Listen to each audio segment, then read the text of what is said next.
Hi Nana.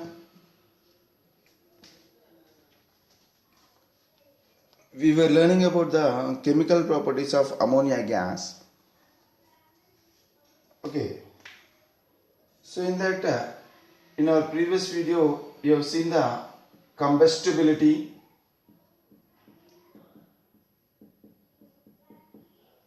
combustibility. So actually ammonia gas is neither combustible nor supporter of combustion. Okay. So but the same ammonia gas, it undergo combustion in atmosphere of oxygen. Okay, but not in air. In air it does not undergo combustion, but in pure oxygen or else in atmosphere of oxygen it undergo combustion, it undergo oxidation. So this oxidation may be oxidation with excess of oxygen or else catalytic oxidation. Now we learn the another chemical property known as reducing property of ammonia. Reducing property of ammonia. Okay. See, what is the meaning of reducing property? Reducing nature. That means ammonia it can reduce the other substances. That means other substance will undergo reduction. Ammonia will reduce the other substance, means the other substance will undergo reduction. For example, if you see the reducing property, reduction of chlorine gas, reduction of chlorine gas.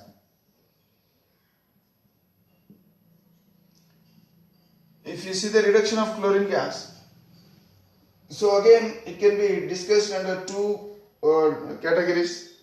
When excess amount of chlorine is used, okay, so that means ammonia reaction with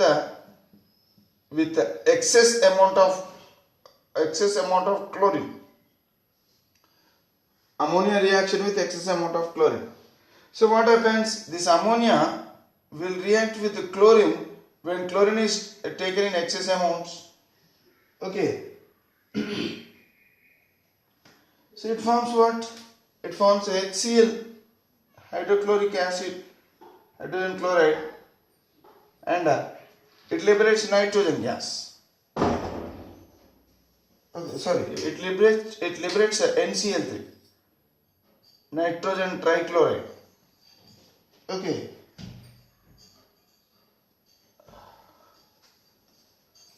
So here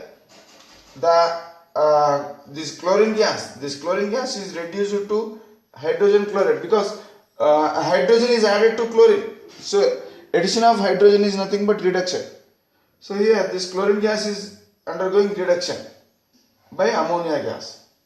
Okay, so that means when chlorine gas is in excess, what are the products formed? The products formed are hydrogen chloride and NCl3. Suppose if ammonia is in excess ammonia reacts with the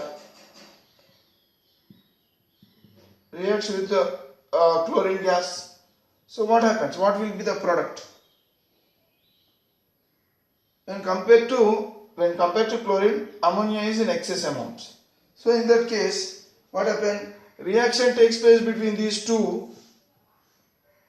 When chlorine gas is in excess, what happens? The products formed are, here also HCl is formed, but along with HCl, nitrogen gas is formed. Okay, so here nitrogen gas is formed along with the HCl.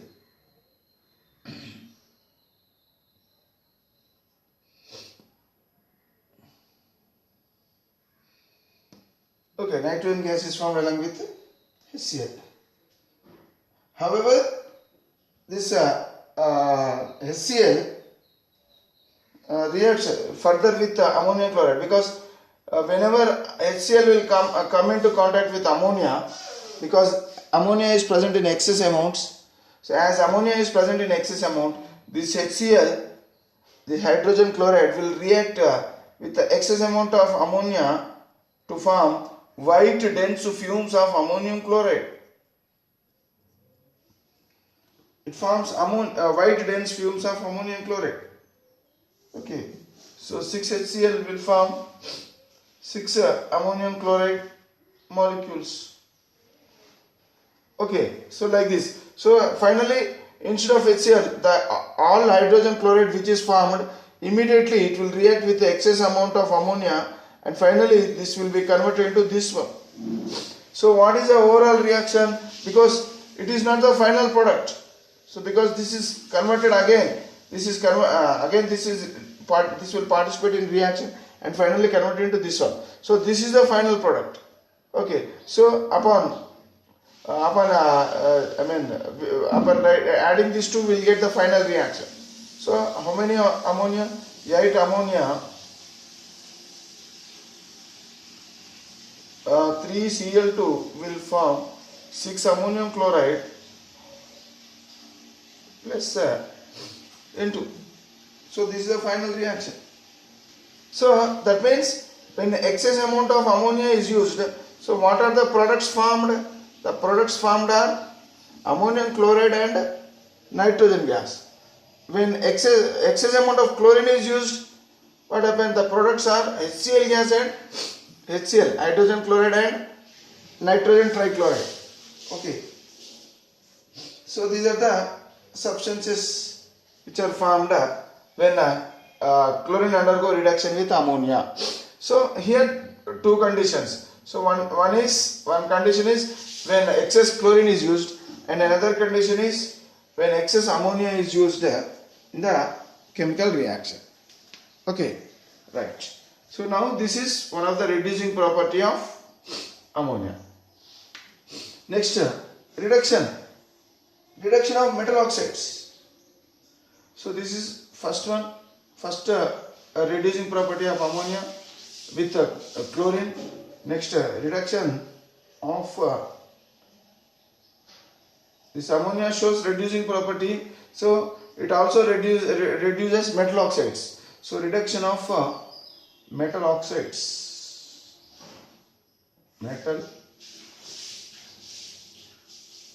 Reduction of metal oxides. See, this ammonia is strong reducing agent. NH3 is a strong reducing agent. So it will reduce the metal oxides into oxygen. It will reduce metal oxides into metals. Reduction of metal oxides into metals. Metal oxides are reduced into metals. Okay, so now we will learn about this one.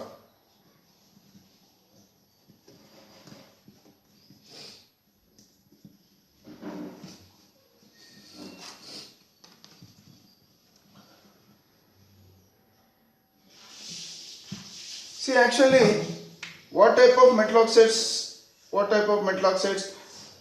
Metal oxides of low activity or else less activity metals. So oxides of less active metals.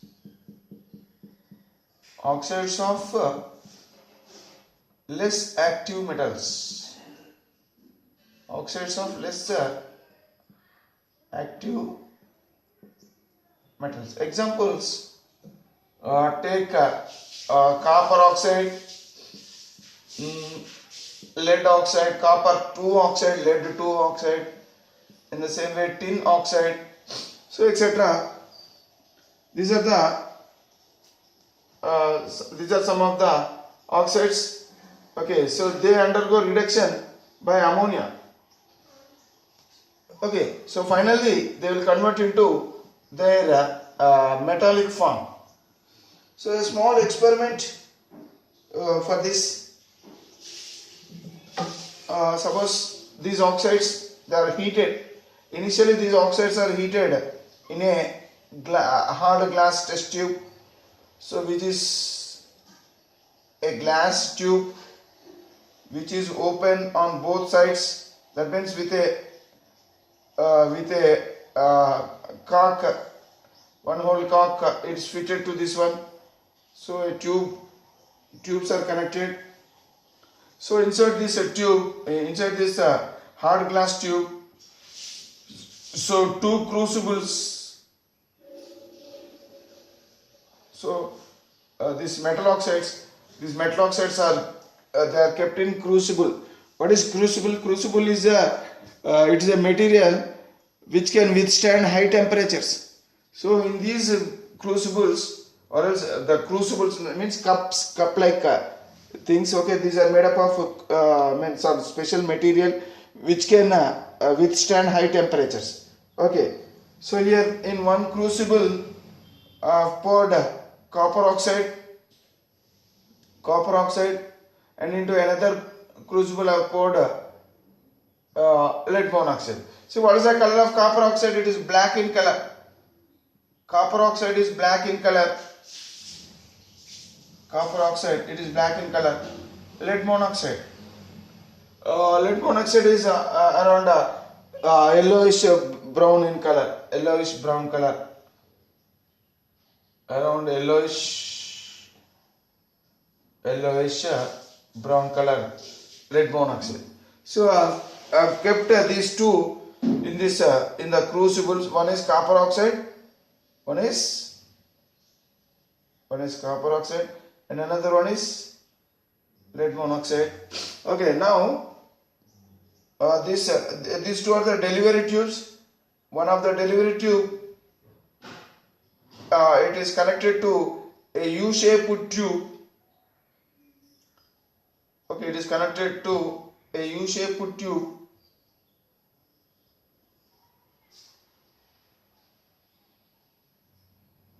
This is U-shaped tube.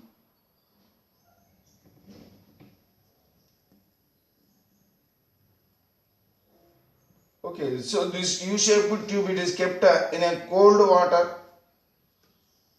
It is kept in cold water.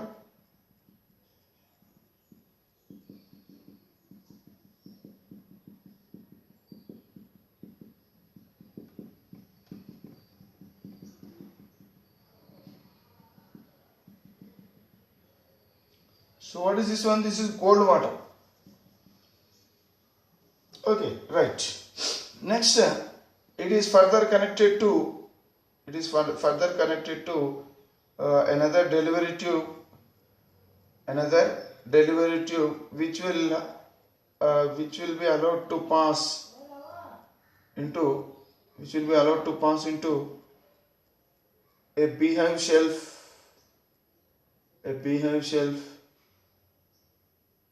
Okay.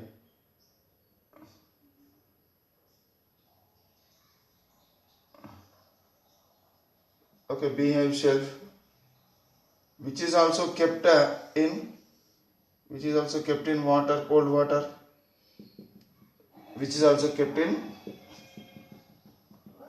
cold water.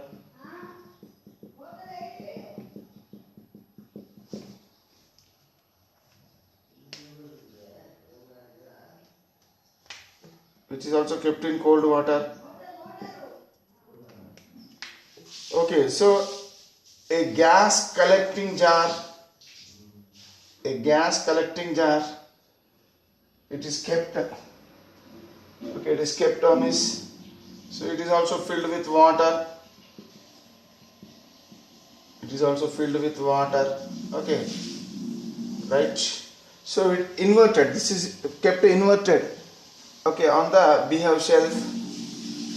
Now start heating this one. So this is fire, this is flame. So this flame will start. It will start heating this hard glass tube. So what happened? Slowly this material gets heated up. Upon strong heating these two, so send a dry ammonia gas. dry ammonia gas through this tube into, okay, through this delivery tube into this tube. So what happens? Now when ammonia gas, dry ammonia gas is sent into this one, so now reaction takes place. Now the reaction takes place between this ammonia and the metal oxide. So metal oxides will react with ammonia. Metal oxides will react with ammonia, and these metal oxides, they are reduced to metal. They lose oxygen to hydrogen. So this hydrogen will take this oxygen and convert it into water. Okay, and nitrogen gas is released. So that means this metal oxide, it is reduced to metal. For example, take copper oxide, which is black in color. The color of copper oxide is black in color. When reacted with ammonia, it converts into reddish brown color copper metal. Okay, metallic reddish brown colored copper metal is formed. So that means the black colored substance which is present here, finally slowly it converts into reddish brown colored material. So finally what is formed here? Reddish brown colored material is formed. Before that, black colored substance was present in this. So now slowly that black colored substance, it is converted into reddish brown colored material known as copper. Copper is formed inside this. And inside this one, before that, lead oxide was used. Lead oxide. What is the color of lead oxide? It is yellowish brown in color. So it reacts with ammonia. And forms, finally it will loses oxygen, it undergoes reduction and finally forms lead. So in both the cases, water is formed and even nitrogen is also formed. Okay, even nitrogen is also formed. So like this. Okay, so if you see the balanced equation, so here 3 copper oxide, okay, 3 copper oxide, okay, 2 ammonia, 2 molecules of ammonia, 2 molecules of ammonia. Okay. Okay, so here 3 copper atoms, 3 water molecules, 3 lead atoms. Okay, 3 water molecules. So these are the balanced chemical equations. So that means this particular metal oxide, this lead oxide is converted into lead metal, copper oxide is converted into copper metal. So that means this ammonia, it is showing reducing property. It will reduce the metal oxide into metal. Okay, this metal oxide is converted to this metal. So like this. So finally what happened? This ammonia gas, it will react with these metal oxides initially. Okay, and finally these metal oxides, they are reduced to metals now. Before that it was copper oxide, black colored material. Now it is converted to reddish brown colored copper. And here before that it was lead monoxide, okay, yellowish brown colored material. Now it has converted into gray color, and metallic gray, shining metallic gray colored lead is formed. Okay, shining metallic colored gray, metallic gray colored. So what is the color of this one? Gray, metallic gray. Okay, so lead is formed. So like this. So that means these two are converted. These two are converted into their metallic forms.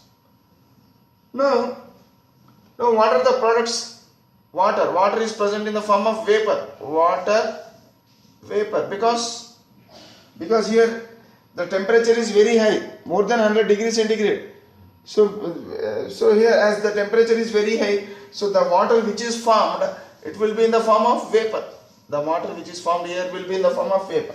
Slowly the gases mixture. So these are nitrogen gas and water vapor. Okay, so slowly the gases mixture will enter. So will pass. Okay, slowly this gaseous mixture will pass in this way. So finally this gas mixture. So because here it is cool, very cool, cold water.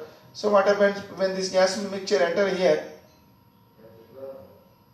So here water vapor, as it is very cool water, so that water vapor will condense and form into liquid steam.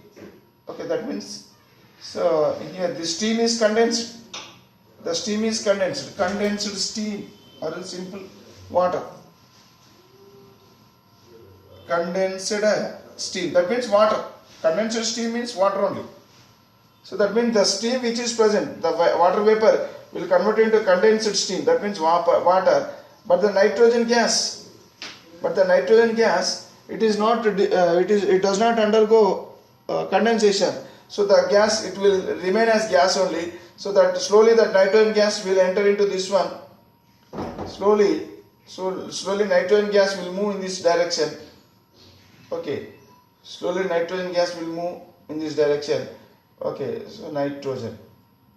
Finally, okay, so this nitrogen. Finally, this is the beehive shell which is kept in cold water. Finally, this nitrogen will form bubbles. It will enter into water and form bubbles. Slowly these bubbles will rise up and reach to the top, and these bubbles will break down and nitrogen gas is released. The gas is released here, okay, in this portion. So by pushing down the water, okay, so it will displace the water downward. So slowly what happens, nitrogen gas is collected. So as amount of nitrogen gas is increased in this jar, so what happens, the level of water decreases slowly. So like this. So what is this one? Nitrogen gas. So in this way nitrogen gas is collected on this. So we don't know, suppose this is a colorless gas. Actually nitrogen gas, it is a colorless. There are so many gases which are colorless. So how to identify whether this gas is nitrogen or not? So here is here the colorless liquid. So water, actually condensed steam. So it is a colorless liquid. How to find whether this colorless liquid is water or not? So there are certain tests. For example, if you want to test this colorless liquid, what is this colorless liquid? So simply just this colorless liquid, it is it will if you made to come into contact with anhydrous copper sulfate, which is colorless.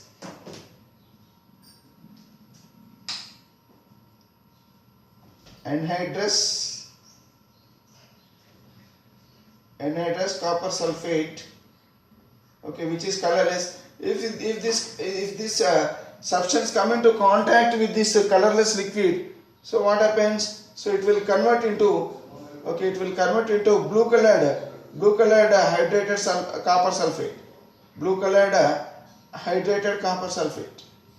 So from this it is understood that this as white colored anhydrous copper sulfate, it is converted into blue. As white colored anhydrous copper sulfate, it is converted into blue colored hydrated copper sulfate. So that means this will convert into this one only when it comes into contact with water. So only water can convert a white colored copper sulfate into blue color. So from this it is understood that the formed substance, the so formed liquid here, colorless liquid, is nothing but water. So from this small experiment, so from this small test, we can identify that this colorless liquid which is formed here, it is water. And how to identify this colorless gas? Actually nitrogen gas is colorless gas. So how to identify whether this gas is nitrogen or oxygen or hydrogen, because all these are colorless gases only. Carbon dioxide and all these are colorless gases. So how to identify whether this colorless gas is nitrogen or not? Simply what we have to do,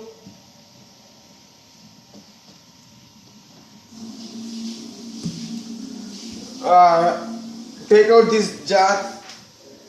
Okay, now this jar is having what? Nitrogen gas. Now this jar is having nitrogen gas.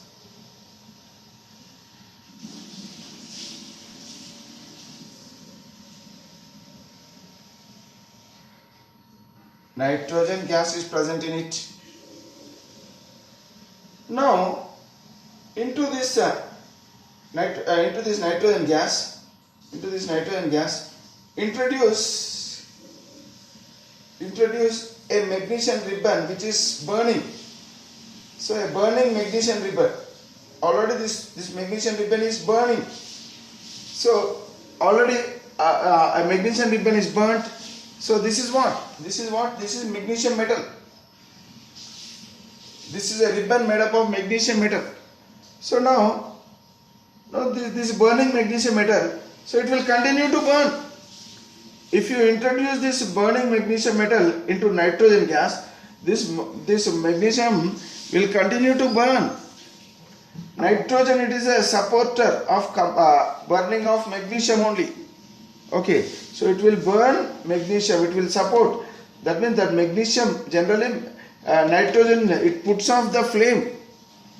The property of nitrogen is, actually it is a colorless gas. Okay, next it puts off the flame. Puts off the flame. Generally nitrogen gas will puts off the flame. But this particular nitrogen, it does not puts off the magnesium, the burning magnesium flame. So that is the specialty of nitrogen. That burning magnesium will continue to burn in nitrogen gas, whereas other materials they puts off their flame. They does not burn. Okay, this nitrogen gas, it has no smell. Okay, it does not turn lime water milky. It's a colorless gas. It has no smell, no odor, and also it does not turn colorless lime water milky. Do not turn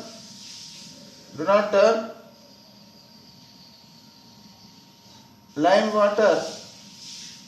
Do not turn lime water milky. Okay, so these are the some of the properties of nitrogen gas. Okay, so this particular nitrogen gas is a colorless gas. It puts off. Okay, it puts off means mantan arpestundi, flame arpeyadu. So here it puts off the flame. Okay, and it has no smell. It do not turn lime water milky. So into such gas, if magnesium ribbon is burnt, burning magnesium ribbon is burnt into such gas, what happens? This burning magnesium ribbon will continue to burn. This ribbon will continue to burn. So, with this test it is understood that the given gas is, as it is continuously burning in nitrogen gas. And one more thing. So finally it forms a yellow color powder. It forms the burnt part. It will detach from this material. Okay, if you see this material, it is a yellow colored powder. It is a yellow colored powder. Okay, so yellow colored powder, actually it is what? Magnesium nitride. It is nothing but magnesium nitride. Okay, when this yellow colored powder is kept in hot water. Suppose if this yellow colored powder is kept in hot water, what happens? A gas is produced.